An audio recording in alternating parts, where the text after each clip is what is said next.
Greetings. So you think you are running a successful company, is that right? Here's the one question to ask your employees on a Monday morning. How do they feel about coming today? And I'm sure they will be saying, "Oh yeah, I felt great." In reality, oh my God, it's Monday. Is that right? There's a huge difference.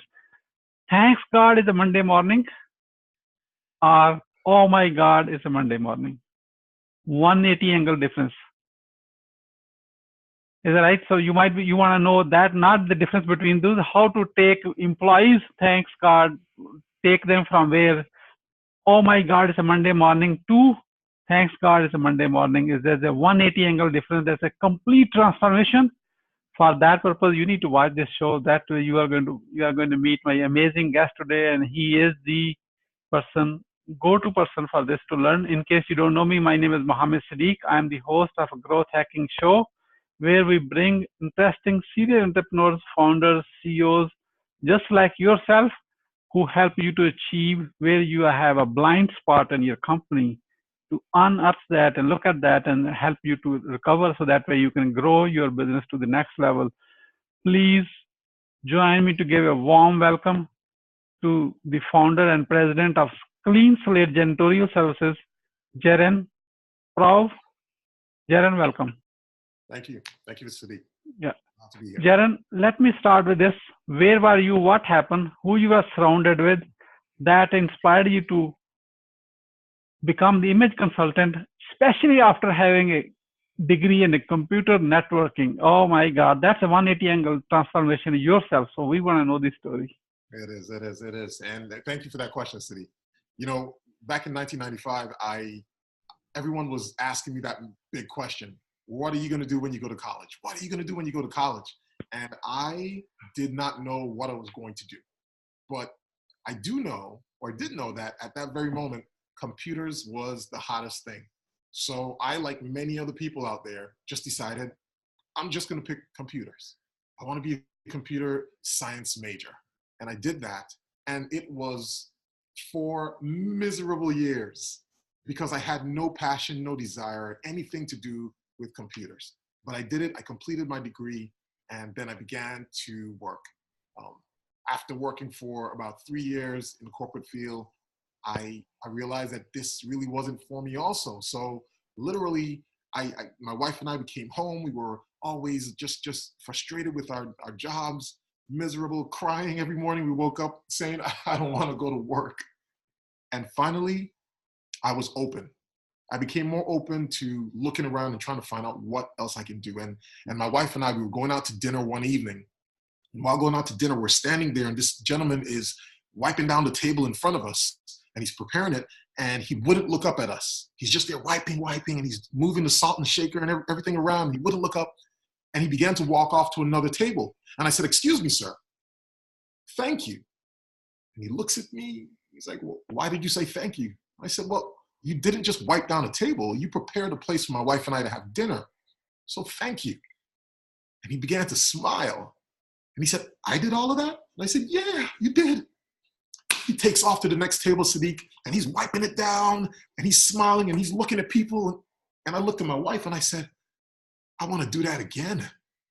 So literally, we saved up a couple dollars. It wasn't much, and I quit my job. I quit my job and became a janitor because I wanted to understand what was going through that guy's mind. I wanted to feel it for myself. So I quit my job, became a janitor, and I began to grow our business. And I grew it to the point where we brought on employees. And now I get to turn around and teach and help and share with others who are in that same position. We wanted to create a space where they felt respected, where they felt honored, and we were in it for them. So everyone that comes through the doors, and during that interviewing process, we go through and we ask them, "Why are you working? Why are you here? Why are you looking for a second job?" And we write down those things. And if you get that job, what will it help you do? And we write those things down as they say it. And literally we give them back the paper and say, "Here, this is you. What do you think?" And you see people look at the paper and their eyes get pretty big, and they're like, "I have a plan." And I'm like, "Yeah." So this is how Clean Slate can help you achieve your goals. And we just take them through the process. So that's how I came from computer networking to now CEO of a janitorial company, in a nutshell. Amazing, amazing. So in that many years, working with so many clients all over, how, so what are the top three mistakes in last 12 years of your experience? What are the top three mistakes people should avoid to grow their business? Grow their business. Well, the first one that I would say is get out of the way. So many times we we get stuck, thinking that we have to do everything ourselves. And that's a huge mistake because there's only 24 hours in a day and we can only do but so much. There's this book that I read, it's called Multipliers.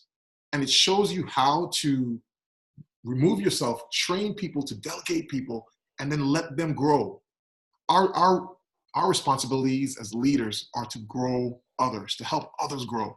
And when we stay in the rut and we stay doing the job ourselves, we're in the way of other people's successes. So that's the number one thing. Get out of the way. That's one mistake that people make. They just get stuck there. Another one would be not finding people who are smarter than yourself. The biggest investment that I made was in a business coach. I got a mentor, someone who could help me. And when I didn't have that mentor, I was making so many mistakes. Sometimes when we just focus on doing it ourselves and thinking that we have to be the smartest person in the room, we end up like making the business struggle. And when I was able to find someone to help me to think broader, things turn around. So a mistake that people make is wanting to be the smartest person in the room. I throw my ego out the door, Siddique, and allow the people around me to tell me what to do. If they are really good in their field, tell me what you want me to do. I'm here to serve you. So that's second mistake that people tend to make. A third one is not building trusting relationships. When I look at our vendors, our employees, our clients, I have to trust them. And when you don't, and you feel like everyone is out to get you, there's so much opportunities that you miss out on. By me sharing what I'm trying to accomplish, not even what I'm trying to accomplish, what I will accomplish with my clients, with my vendors, they're more willing to open and help. But when I keep all of that stuff to myself and not trust them, when I don't even trust the people that are closest to me, I'm just working inside my head, and that tends to create stress and to create all kinds of ailments. I mean, I've been physically ill because I wasn't open and vulnerable to others. So when we're not vulnerable in some of those situations, we can cause a lot of issues for ourselves. So those are the three things that I can think of right off the bat. Oh, this is great. Thank you so much. I think we are on a great start on this conversation. So let's flip the side now. So the next side of this, the mistakes to avoid is, so what are your top three success secrets to grow your business in last 12 years at Clean Slate? Yeah. I have to start off with the first book. Well, not the first book, but one of the books that really made a difference for me. And that was a book by Michael Gerber, The E-Myth. Being able to understand how systems are created and how they're ran was the most beautiful thing that I'll say this. When I was a kid, my father would always say, you children need to learn a system. Now, I grew up back in the Virgin Islands in St. Thomas, and my father would always say, you children need to learn a system. But he never really told us what he meant. It was always, you need to learn a system. You need to learn a system. Get up in the morning, do what you're supposed to do, follow the system. I'm like, Dad, what does that mean? It was only when I turned 30 that I understand what a system really was. But it made such a difference for me because I understood that I was not supposed to run things. The system ran things. I was just a player in the system. So if you're trying to scale your business, you have to create systems that everyone follows, from the CEO all the way down to the person who's cleaning the rooms. You have to follow the system. So that's one thing. The second thing is get yourself a business coach. Sometimes people look at it and they think, oh, it's so much money. I can't afford that. You can't afford not to, especially when you find someone who is vested in your success. Now, granted, there are a lot of people out there who they've gone to school or they've taken the classes to be business coaches, but then there's people like even like you, Siddique, who have all these experiences all bottled up within you, and you just want to share it with someone.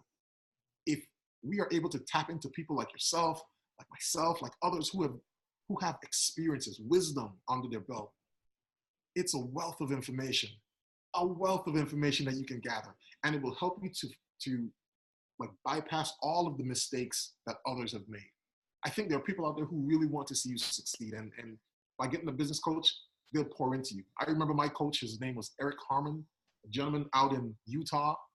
He poured into me, and it was so passionate because we were only supposed to spend an hour together, but we started spending 2 hours, and I would say, "Sir, excuse me, we're spending more than an hour." He's like, "I know exactly how much time we're spending, Gerren." And then we started spending 3 hours, but I was only paying him for 1. He just wanted to pour into me because I was willing to learn. So that's 2. 3, have yourself a strong team around you. And I'm talking about from your spouse to your friends. Like, you can create your own environment. In the same way that you're creating a business and you're creating your own culture, you can create your own environment that you get to live and breathe in. I know a lot of people say, well, I have a lot of haters out there, or people who want to see me fail. In my circle of friends, I don't see it. I don't feel it, because everyone is all about trying to help each other get better. And we all created that. We all wanted it for ourselves. So surround yourself with people who want to encourage you and lift you up and support you, so that when you're down in the dumps, they're on you. Like, get up. Like, you got to take a nap, or you got to take a break, because otherwise you're just doing this by yourself. So those are the top 3 that works for me. Thank you so much. Very well said. In fact, regarding the haters, you said, there is saying this is haters are a specialist. They have a specialist degree in finding a problem in every solution. So just ignore them. I like that. Yeah. Thank you. So as in 12 years, running a business and life is like a roller coaster. It's ups and downs. Sometimes it's up, sometimes it's down. And I wish it was like this. It's never like this. There's no straight path from A to B where you are right now. So here's my deep question. When you feel down, how you keep going? Yeah. And your question is timely.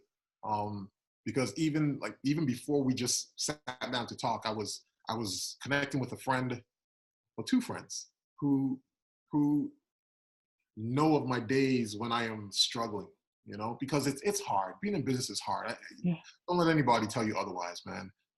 But it's a challenge that we all signed up for. Yeah. And having friends who, even when you don't want to answer the questions, they're willing to ask it. Like, Gerren, how are you doing? And if I give them I'm doing okay. Mm-hmm. Gerren, how are you doing? Yeah. And it's like, and you get to talking, and having those people who just don't ask you those walk by questions, man. Those people who pause and just like, Gerren, stop. Like, what's going on? That's what helps me to keep going. I mean, I have my wife. She's beautiful to me, man. She supports me. She supported me 12 years ago, and every day she still supports me. And she has her times when she needs me as a husband, and I'm struggling, and she would sometimes sacrifice herself to make sure that I'm doing okay. So having a supportive spouse, friends, that's what has helped me keep going, man. And my kids, of course, and my employees and my clients. I mean, there's so many people who are depending on me. So again, building that culture where people lift you up has been invaluable to me. Absolute blessing. So, Gerren, how are you growing your business right now?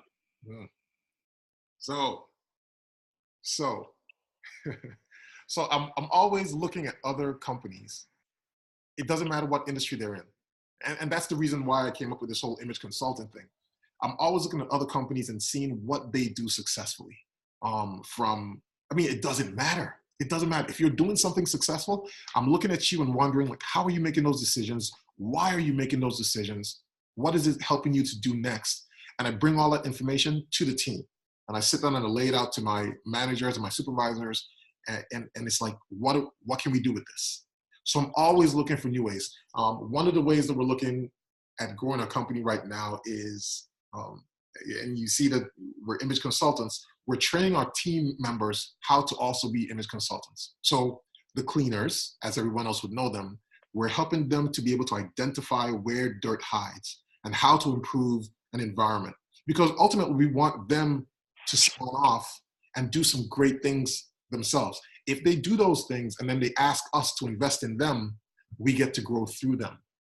You see, so we make the environment as pleasing or as attractive as we can with what we have right now, so much so that some of our employees have left us and some of them have wanted to come back, even though they've had a better paying job. It's just because they were treated well, they wanted to come back and they wanted to grow in this industry, something that they never thought they would have done before.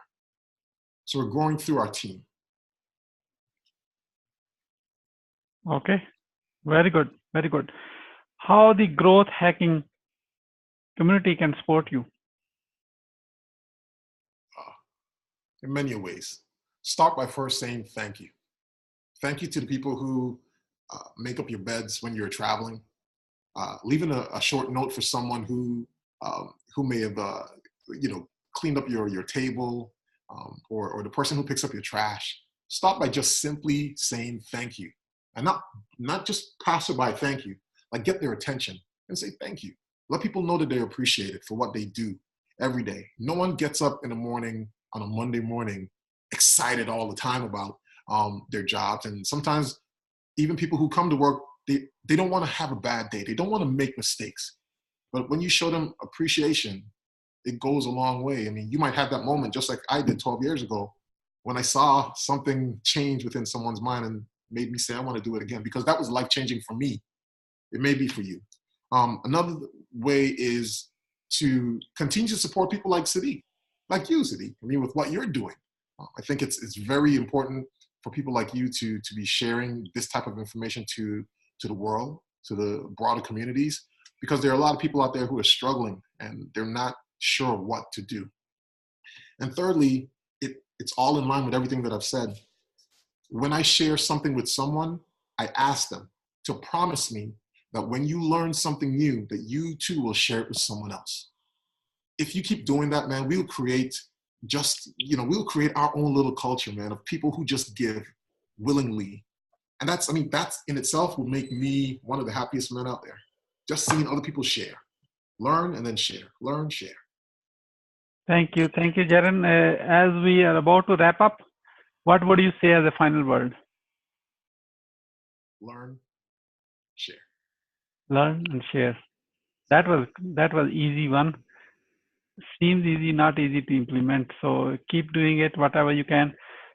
So go ahead and connect with Gerren, because he can help you to create the best image for your employees, for your companies, for your rest of the world, because that's where your whole credibility starts, right at your office. Absolutely. So you want to call Gerren, connect with him on LinkedIn and go from there. Thank you so much, Gerren, for sharing your wisdom with us today on the behalf of Growth Hacking Show community and our entire team. We really appreciate you. This is Mohammed Siddique signing off from Atlanta, Georgia. Wishing you good luck, good sales, and I do our podcast again with another amazing guest. Until then, all best wishes. All right, sir.